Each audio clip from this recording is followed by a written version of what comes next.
একজন সওদাগর একটি ঘোড়া নিয়ে বেড়াতে যাচ্ছিল। যেতে যেতে তার বড্ড ঘুম পাচ্ছিল। সামনের ওই জায়গাটা বেশ আরামদায়ক মনে হচ্ছে, ওখানে গিয়ে আমাকে একটু ঘুমিয়ে নিতে হবে। এই কথা বলে সে তার ঘোড়া নিয়ে সামনের দিকে চলতে থাকলো।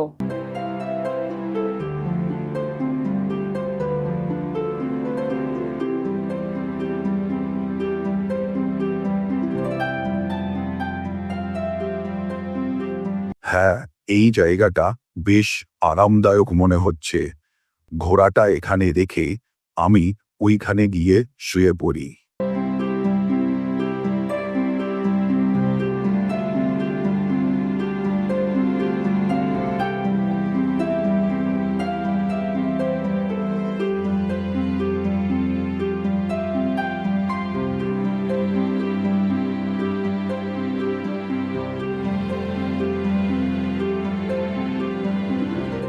সামনে দেখে মনে হচ্ছে কোনো ঘোড়া দাঁড়িয়ে আছে।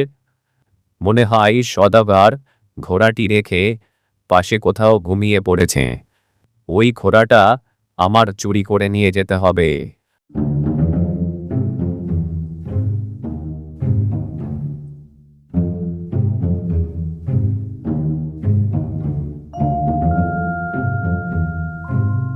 আয় বাবা বাছা, আমার সঙ্গে আয়।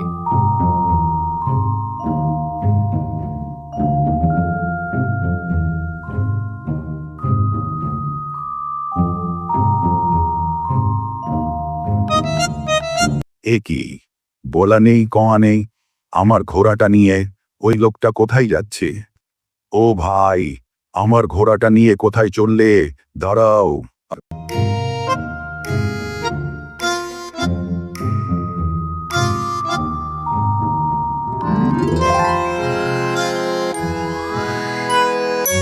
কি ভাই, বলা নেই কওয়া নেই, তুমি আমার ঘোড়াটাকে নিয়ে কোথায় যাচ্ছ?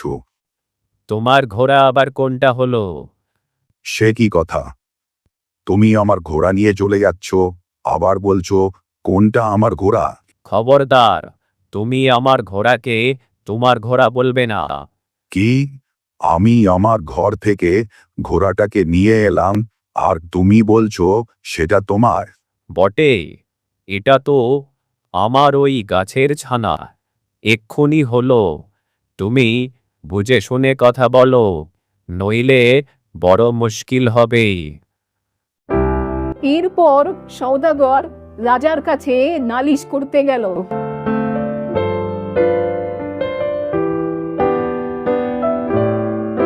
মহারাজ, আমার ঘোড়াটি রেখে একটি জায়গায় আমি গাছের নিচে ঘুমাচ্ছিলাম, আর এই বেটা এসে আমার ঘোড়াটি নিয়ে গেল। কি হে, তুমি ওর ঘোড়া নিয়ে গেলে কেন? দোহাই মহারাজ, এটি কখনোই ওর ঘোড়া নয়, এটি আমার গাছের ছানা।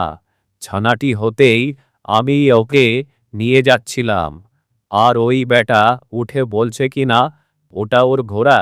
সব মিথ্যে কথা। এ তো ভারী অন্যায়। গাছের ছানা হলো, আর তুমি বলছো সেটা তোমার ঘোড়া। তুমি দেখছি বড় দুষ্টু লোক, পালাও এখান থেকে। এই কথা বলে রাজামশাই ঘোড়াটা চোরকেই দিয়ে দিলেন। সওদাগর বেচারা তখন মনের দুঃখে কাঁদতে কাঁদতে বাড়ি ফিরে চলল।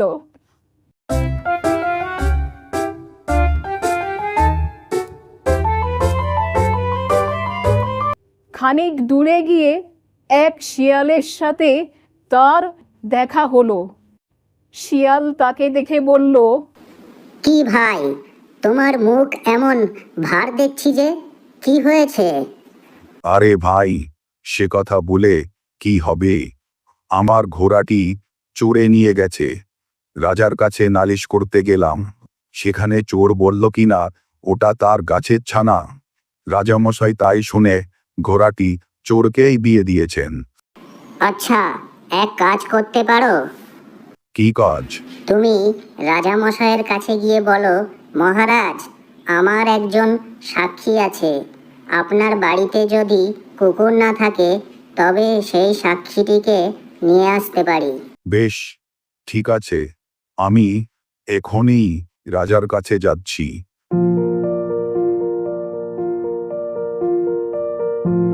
সওদাগর আবার রাজার কাছে গিয়ে বলল, মহারাজ, আমার একটি সাক্ষী আছে, কিন্তু আপনার বাড়ির কুকুরদের ভয়ে সে আসতে পারছে না।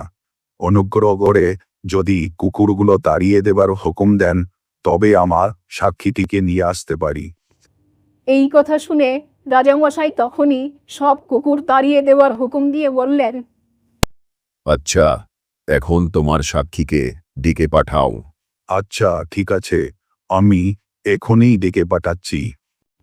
এরপর শিয়াল চোখ বুজে টলতে টলতে রাজার সভায় এলো।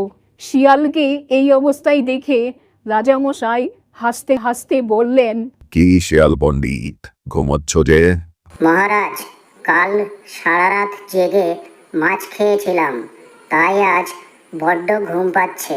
এত মাছ তুমি কোথায় পেলে? মহারাজ, কাল নদীর জলে আগুন লেগে সব মাছ এসে ডাঙায় উঠেছিল। আমরা সকলে মিলে সারা রাত ধরে খেলাম। খেয়ে কি শেষ করতে পারি? এই কথা শুনে রাজামশাই অমনি ভয়ানক হাসলেন যে আর একটু হলেই তিনি ফেটে যেতেন। শেষে অনেক কষ্টে হাসি থামিয়ে বললেন, এমন কথা তো কখনো শোনেনি। জলে আগুন লাগে, এ কি কখনো হয়? এসব পাগলের কথা। মহারাজ, ঘোড়া গাছে ছানা হয়, এমন কথাও কি কখনো শুনেছেন? সে কথা যদি পাগলের না হয়, তবে আমার এই কথাটার কি দোষ হলো? শিয়ালের কথায় রাজামশাই ভারী ভাবনায় পড়লেন।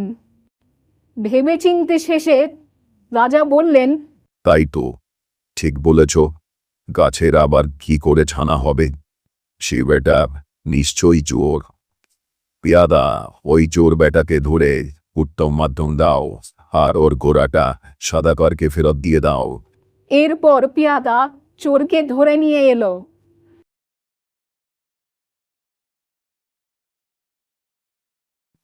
ওরে বাবা রে, আরে গেলাম গেলাম, আমি ঘোড়া এনে দিচ্ছি, এমন কাজ আমি আর কখনো করব না। আমাকে ছাড়ো, দয়া করে আমাকে ছাড়ো। এরপর চোর ঘোড়াটি এনে সওদাগরকে দিয়ে দিল। সওদাগর তার ঘোড়াটি পেয়ে খুব খুশি হলো এবং সে আবার চলতে শুরু করলো।